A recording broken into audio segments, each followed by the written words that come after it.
Bonjour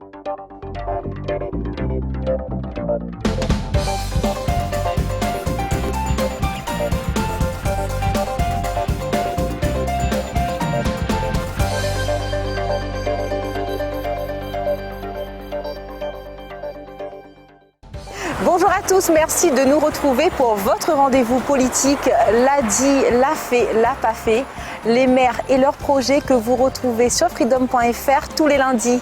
Nous poursuivons ensemble notre tournée des 24 communes de l'île. Yves Montrouge, bonjour, nous sommes aujourd'hui à la Plaine des Palmistes. Bonjour Julie, oui, la Plaine des Palmistes, petite commune verdoyante des Hauts-de-l'Est, commune de plus de 6000 habitants. Un petit rappel historique, donc c'est Johnny Payette qui est le maire. Il a été élu en juin dernier au second tour avec 41,76% des suffrages. Il avait obtenu le soutien de Marc Auboyer, l'ancien maire qui ne s'était pas présenté. Marc Auboyer qui a été maire de la Plaine des Palmistes de 1989 à 2008. Puis il a perdu en 2008, c'est Jean-Luc Saint-Lambert qui est devenu le maire, mais Marc Auboyer est revenu à la charge en 2014 et a repris sa mairie. Et comme je vous l'ai dit, il ne s'est plus présenté en 2020, c'est Johnny Payette qui est devenu le premier magistrat de la commune. Merci Yves pour ce rappel. Sans plus tarder, nous allons rencontrer le maire Johnny Payette qui nous attend dans son bureau.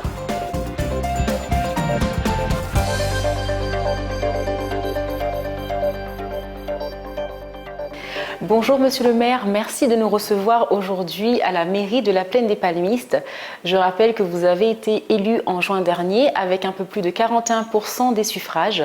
Mais avant de parler de l'avenir et de vos projets, pourriez-vous nous dire en 2 minutes quelles sont les actions significatives que vous avez réalisées depuis votre élection? Bonjour Monsieur Rouge.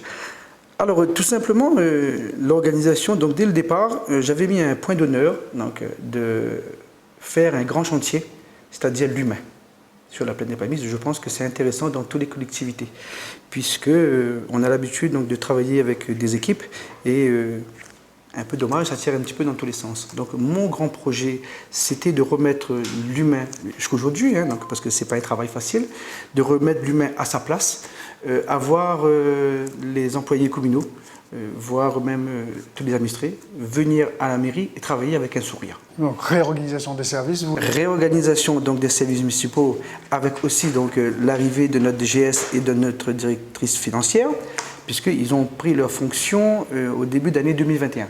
C'est-à-dire que nous, notre équipe, du mois de juin 2020 à décembre 2020, on a travaillé pratiquement tout seul. Donc, et je profite pour remercier donc, toute mon équipe qui était autour de moi, qui m'a assisté, le temps que l'arrivée de mon directeur de cabinet, l'arrivée donc de ses principaux, je dirais, donc, acteurs, le DGS. Steven Bambal, DGS, et Carole Ilan, la directrice financière. Exactement. Donc là, depuis un mois, donc, Madame Carole a pris ses fonctions. On a commencé, elle nous a sorti donc, les documents voulus. On va démarrer là, dans une semaine, donc, le conseil municipal. Donc on est bien. Donc voilà, le vrai chantier pour moi, au-delà des constructions, on en a, parce qu'on a démarré des chantiers, je dirais, mécaniques, mais le vrai chantier, le plus important, et je m'attelle, l'humain. D'accord, donc là on est toujours dans la réorganisation des services, tout ça, vous avez mis en place, et là maintenant votre équipe est en ordre de marche pour attaquer l'avenir. Justement, on arrive à la deuxième partie de cette émission. Et quels sont, selon vous, monsieur le maire, les projets avec votre équipe, que vous pensez pouvoir concrétiser d'ici à la fin de votre mandature, c'est-à-dire 2026? Quelques-uns, évidemment, parce que vous en avez beaucoup. Quelques-uns, et effectivement, donc plus de 54 millions qu'on devrait investir sur la plaine, et ça va être une première. Donc pour l'instant, on a donc déjà les chantiers engagés, qu'on a commencé à travailler donc un peu, comment dire, indispensable pour une commune. On a engagé le chantier de proximité, donc l'extension du cimetière, travaux en cours. On a fait un recalibrage donc, du bras Michel donc, sur le côté est donc, du village.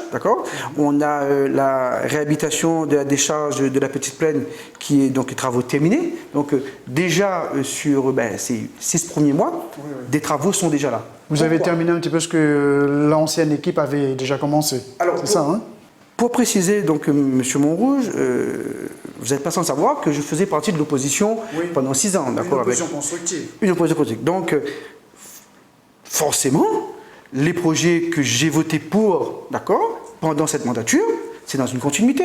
Et ça nous permet aussi de dire il faut arrêter donc, de gaspiller l'argent public et à chaque fois qu'il y a une nouvelle mandature, on met donc les projets dans les poubelles. Non, nous on est dans une continuité et mon travail donc fait pendant ces 6 années donc à l'opposition en parenthèse, hein, puisque comme vous dire une opposition constructive, ça me permet aujourd'hui de démarrer les chantiers.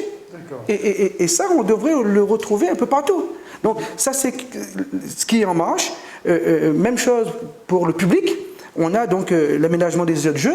Il y a 3 aires de jeu qui démarrent. Les entreprises ont acté, je pense que ça va être cette semaine ou la semaine prochaine, les aires de jeu qui étaient donc plus en état.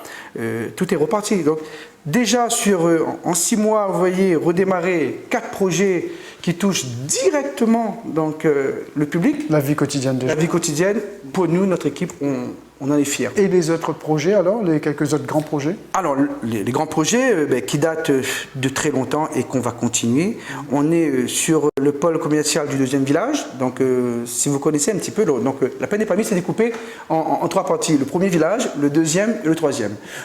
Depuis X années, on a beaucoup concentré le développement sur le 1er village, donc, autour de la mairie et tout ça. Là, on va y aller. On monte. On part sur le 2e village. Donc, on a donc un petit pôle commercial. Là, on appelle ça le rond-point qui quitte. Donc, juste en haut, à environ 1 km. On aura un petit pôle de 5 petits commerces avec une petite maison de quartier. D'accord ? Donc ça, on est en phase pro. On a le financement. Ça vaut donc environ 2 millions. Je pense qu'on va démarrer cette année. D'accord ? On a ensuite la fameuse piscine de la Plaine des Palmistes qu'on a.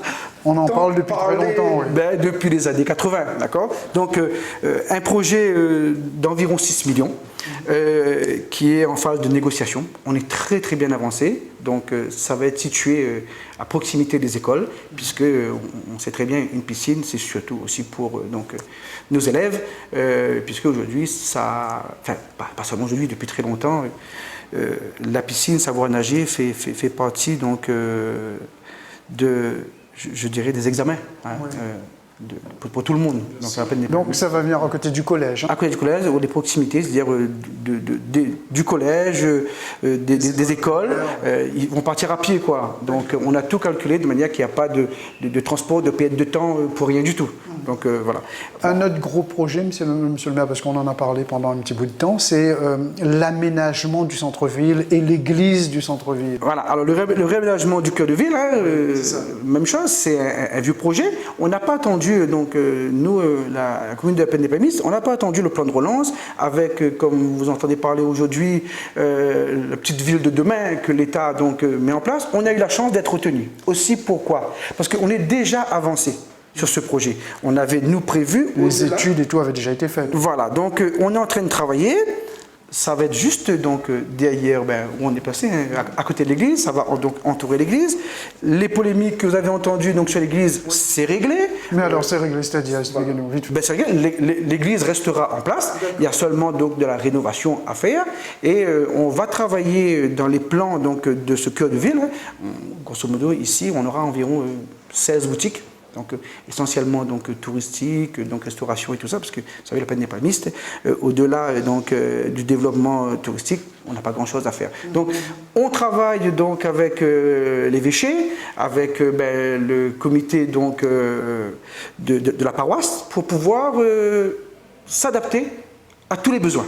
Aujourd'hui, on est dans une marche collective et instructive. Et ça va bien fonctionner.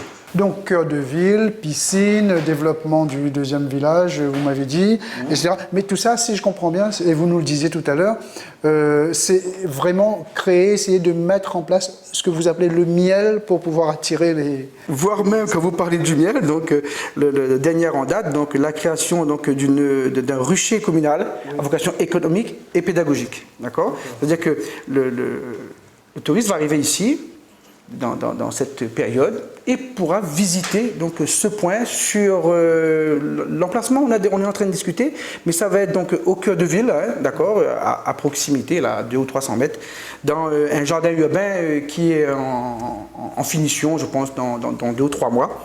Et ils pourront visiter et vraiment voir à quoi servent les abeilles, touristiquement et aussi pédagogique avec les écoles. Et économiquement, parce que si j'ai bien compris, vous voulez jouer la carte de l'authenticité et mettre l'accent sur le cachet de la plaine, c'est-à-dire l'agro-touristique, c'est ça, hein? L'agro-touristique, à la Plaine des Palmistes, on n'a pas d'autre moyen de faire du développement économique. On doit aller vers cette route, d'accord, puisque déjà à la Plaine des Palmistes, je veux dire, c'est attractif. On vient pour l'air, pour... c'est un lieu de villégiature, oui. Voilà, notre fraîcheur et tout ça. La tranquillité aussi, donc un point fort, la tranquillité à la Plaine des Palmistes. Le repos. Donc on doit aujourd'hui se développer vers cette demande. On a un hôtel de 15 chambres. Il faudrait à la Plaine des Palmistes arriver au minimum entre 500 et 600 chambres. Donc pour cela, on va faire appel au privé. Oui. Et faire participer donc tout le monde, tous les Palmistes-Pénois dans cette démarche. On a, nous, déjà sur cette démarche, la création d'un maximum de bungalows individuels. Et je disais toujours, il faudrait que la Plaine des Palmistes arrive à ressembler à un hôtel à ciel ouvert. Et je m'explique. L'hôtel à ciel ouvert, on a donc nos remparts à côté qui va nous servir donc de clôture, et les chambres vont être chez les particuliers. Et là, nous, donc, où est le rôle de la commune? C'est que quand la personne sort de sa chambre, son particulier, il tombe dans la cour de l'hôtel avec donc la propreté, la surveillance, l'éclairage public, en fait tout ce qu'il faut pour que le tourisme il arrive, il est tranquille. D'accord. Écoutez, monsieur le maire, on arrive à la fin de cette émission. Je laisserai la parole à Julie, évidemment. Mais c'était tout simplement pour vous dire qu'on a bien entendu vos projets, mais qu'on reviendra vous voir dans 1 an pour faire un état d'avancement de ces projets, voir où ça en est. Donc voilà, c'est ça le principe de l'émission. On vous retrouve dans 1 an. Merci, monsieur le maire, de nous avoir reçus aujourd'hui. Quant à nous, c'est avec un grand plaisir qu'on se retrouve la semaine prochaine dans une autre commune de l'île. Prenez soin de vous et merci de votre fidélité.